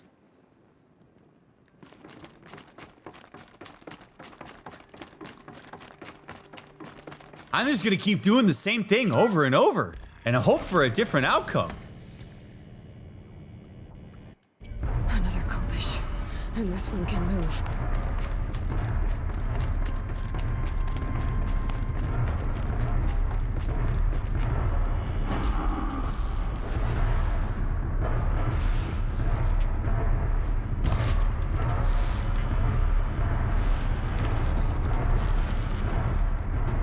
And down we go. You're going to do it all fancy like too, aren't you? Of course you are. All right. What's that? It's another human.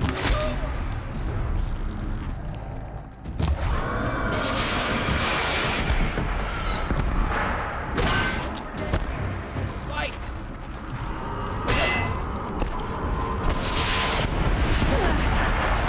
All right.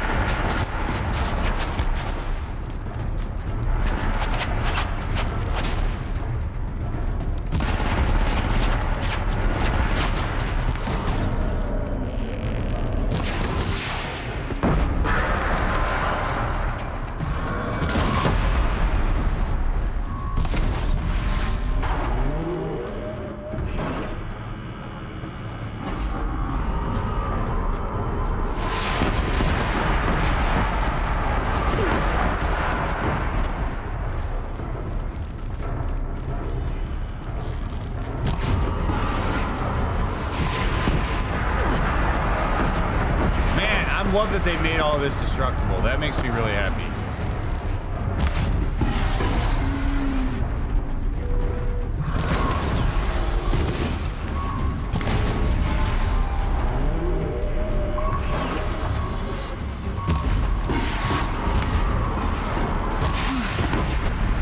That did it. So the soldiers long ago, they had to fight hundreds of those all at once. Probably wouldn't be too bad.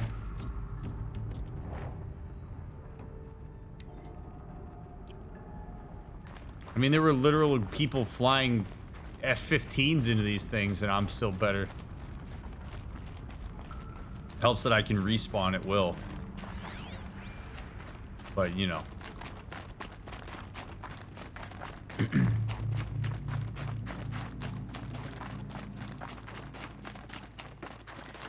It's interesting, though, that that thing was not shooting at the cultists. Like, I want to know how that thing identified me as a threat, but not the other humans. Unless it thinks I'm Elizabeth Sobek, which would be kind of wild.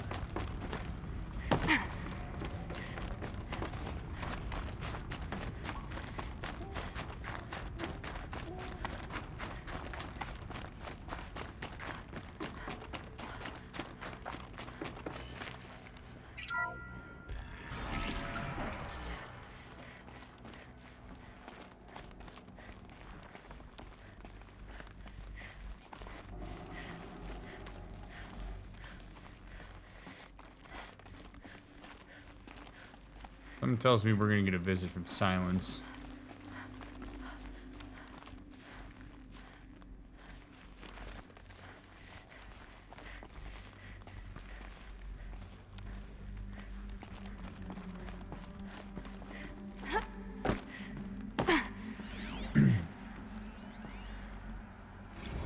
Biosphere degradation. Report. Biosphere degradation, August 2065, confidential. Chief findings. Despite increased tactical proficiency of elite and civilian guard units and many hard-won engagements in the Central European, Antarctic, and Pacific Reach theaters, the Pharaoh Plague's rate of advance has not slowed, nor has its biomass consumption rate. Damage to the biosphere has already exceeded 2038 levels by every measure and grows worse by the day. Extinction timeline projections remain unchanged, with OAC predicted for mid-November 2065, annihilation of exposed human populations in February 2066, Extinction of macrobiotic land organisms by the end of March 2066 and extinction of marine life in early 2068. Continued secrecy RE Project Zero Dawn. The utter silence regarding its mechanisms of action and completion date make it impossible to predict Zero Dawn's impact or lack of impact on the extinction timeline. Great. Atmospheric collapse.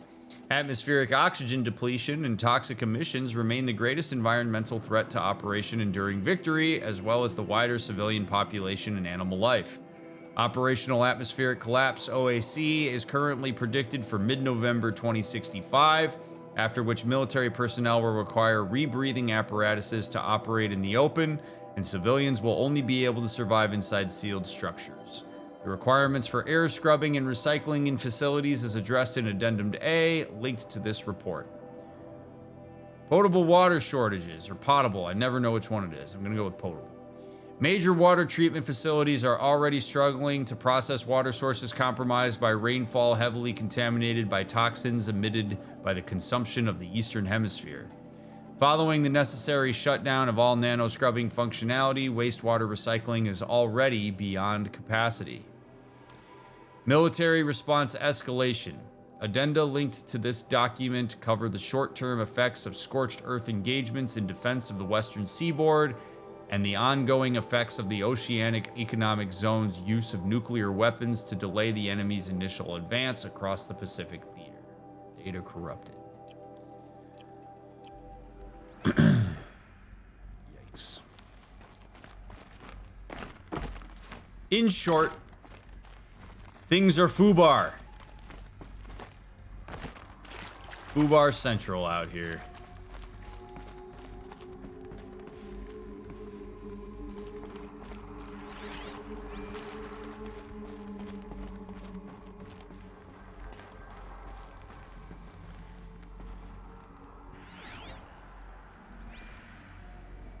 I again find it amazing that this place is still powered after all these years.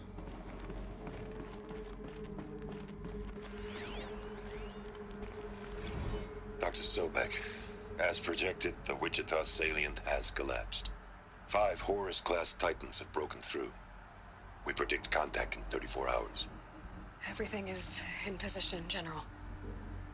It took a few shortcuts to pull everything together, but Zero Dawn is functionally complete. Good to go.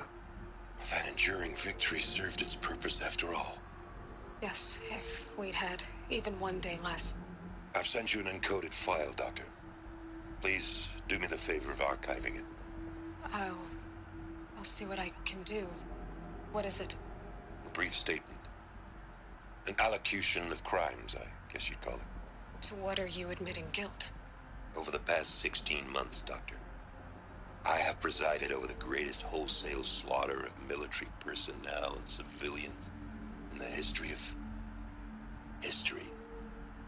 Genghis Khan, Hitler, Stalin, Sorabella, add them all together. They don't even come close. You didn't do the killing, General. No, not directly. But I didn't wind up the highest-ranked military commander in the United States by resisting the automation of the armed forces. Even before the swarm, Doctor, I was helping death along. So, instead of letting what I've done sink into the murk, forgotten, I set a file with all the details. Let posterity judge my actions with clear vision. I'll do as you ask, General.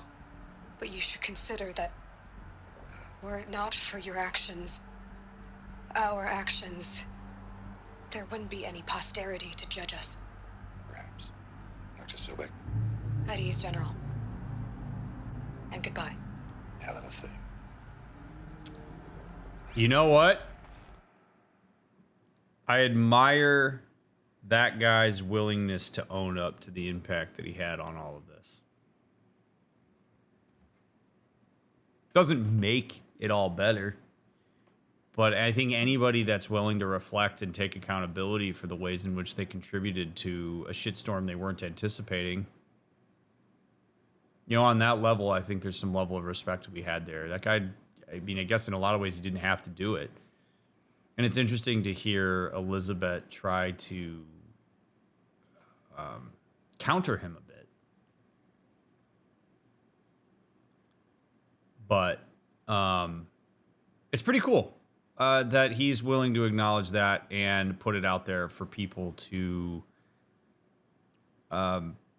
divert the accountability to where it needs to go. I think people like Pharaoh, even Sobek, other people that were involved in this, I think would do well to do that. I think if you're going to write history, at least be accurate in talking about who made what decisions and who did what. I mean, yes, did he participate in the militarization of the machines? 100%. Did he also participate in the means to try to correct that error? Sure. And again, I don't know how many individuals you can actually fault here, because information was parsed out, I think, in a very specific way to ensure that nobody knew too much. Pharaoh, I think, is probably the person who is most in trouble here by virtue of the fact that he owns the company and probably made some decisions knowing more information than other people. But this really comes down to what information was actually out there. And how was it sent to certain people who had to make key decisions on these processes? And we may never know the answer to that. But again, the entire point of this is just I admire that guy was willing to acknowledge the gravity of his contribution to the situation.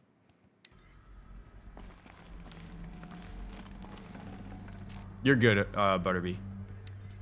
I knew what you meant.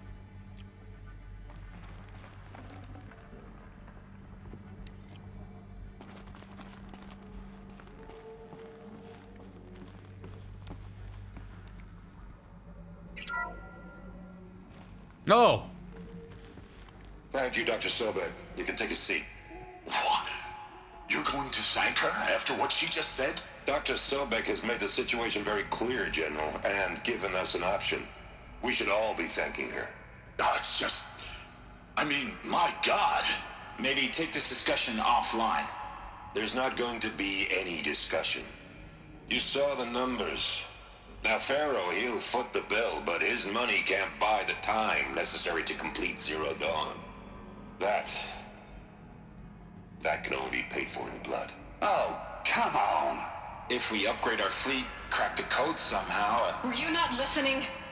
Robots can't do the fighting for you this time. When it comes to hacking, this rogue swarm is an apex predator. Anything automated you throw at it, they will hijack and take over. But this... We'd be throwing civilians into a meat grinder. Commanders, the enemy we're facing self-replicates faster than we can kill it. And it eats biomass as fuel. Zero Dawn is all we've got. So we put a railgun in the hand of every civilian strong enough to carry one, show them where the trigger is, and point them to the front? How the hell do we sell that? By giving them something to fight for. Zero Dawn. The top-secret super-weapons program that will save us. So long as humanity holds off the swarm long enough for Dr. Sobek and her team to finish it. The file I'm sending contains the war plan for Operation Enduring Victory. War plan? This is a war crime. It may be ugly, but it's something. Consider the alternative. Dr. Sobek, I've secured use of a decommissioned orbital launch base outside Bryce, Utah as the Zero Dawn staging area. Plenty of space there. When can you get started? I've already mailed you a list of alpha and beta candidates. Most are foreign nationals or subjects of corporate holdings, so extracting them... Leave that to me. You'll get your dream team. Count on it. Then I'll be off.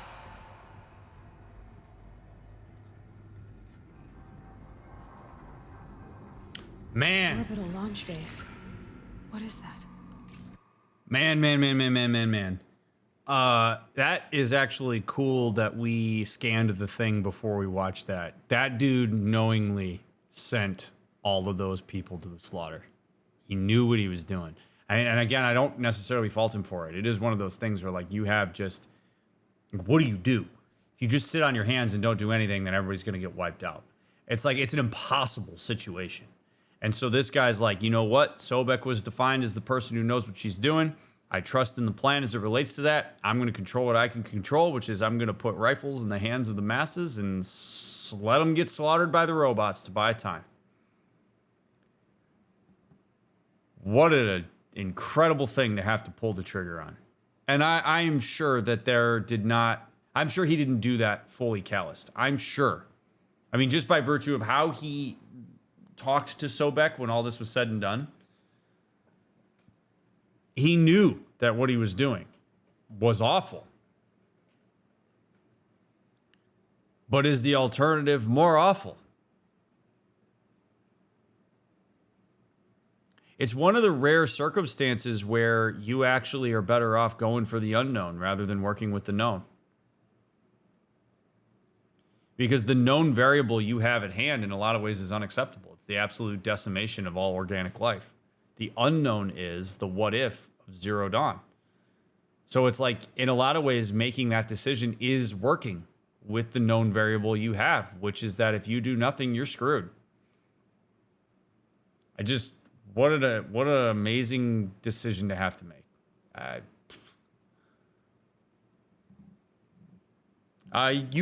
You absolutely could make an argument that this is a variation of the trolley problem, I suppose, although we already know that the trolley is going to just absolutely demolish people on one set of the tracks. So, I mean, it's a variation on it. Yeah, it's an impossible decision. I mean, really, at the end of the day, whether it's trolley problem or not, like, it's an impossible decision. It's one that there's no good outcome on. And we've talked about this in other playthroughs, but it's something that I appreciate about narratives like this. So many of us like to believe that when a given situation is at hand where you have to make a decision, there's always an objectively right answer and a wrong answer. And it's just a matter of getting enough information to make the right one. But the reality is, it's not really how big decisions work. It's not really how almost any decisions work. There is always collateral damage for making one decision over another. And inaction is a decision. You cannot not make a decision. You're always making a decision at every single point in time. So it's brutal. This is going to suck no matter what you do. So at some point, you just have to make the choice. You have to make the choice. And he did. What did these people do? What did Elizabeth do? Still don't quite know what Zero Dawn is. Now, the orbital base is really interesting. I love that Aloy doesn't know what that is. Of course she wouldn't know what that is, but man.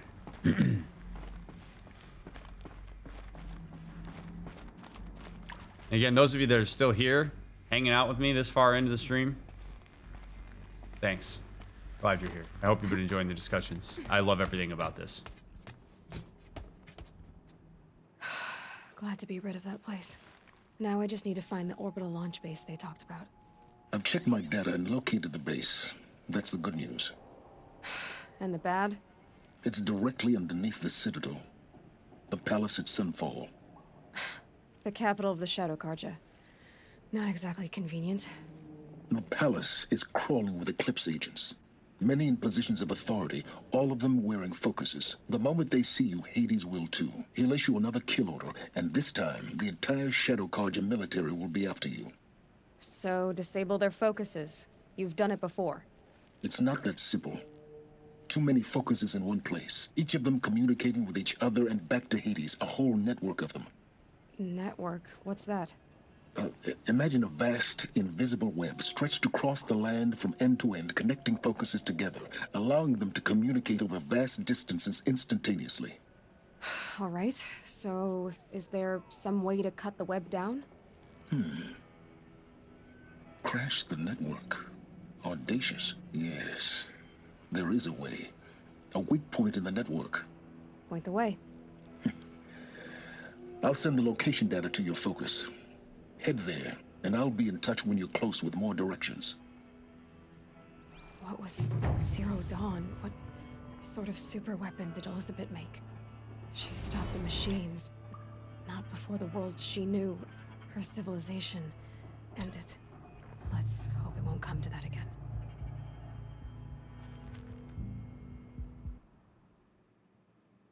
Amen to that. I guess we'll find out if it comes to that again in part 20. Ooh, baby. That was a lot. Thanks for making it all the way to the end. I know I just said it, but I'm really grateful that all of you stick around for these and that you're interested in hearing what I have to say about it. This was a really great episode. I love this. This is the kind of world building. This is just A+, man. I love everything about what Guerrilla constructed here. It's so great. It is just amazing to discover this stuff and to get the little bits and pieces. It's just, I feel so connected to it. So it's been a lot of fun to try to dig in and share some thoughts and stuff. So I'm really, really excited about what's to come here. And the good news is, I think for a lot of you, is that since we knocked out so many side quests, we pretty much get to go right back into this. I don't have a lot to do, so I can go right there in the next episode. So I hope you'll stick around and watch part 21. If you are binging, I hope that you pop right over. I'll see you over there. If you're waiting for the next one to come out, I'll get it out as soon as I can. Thank you for all of the engagement. Please make sure that you have subscribed, hit the thumbs up, and commented. And I'll catch you on the next one. Appreciate you, friends.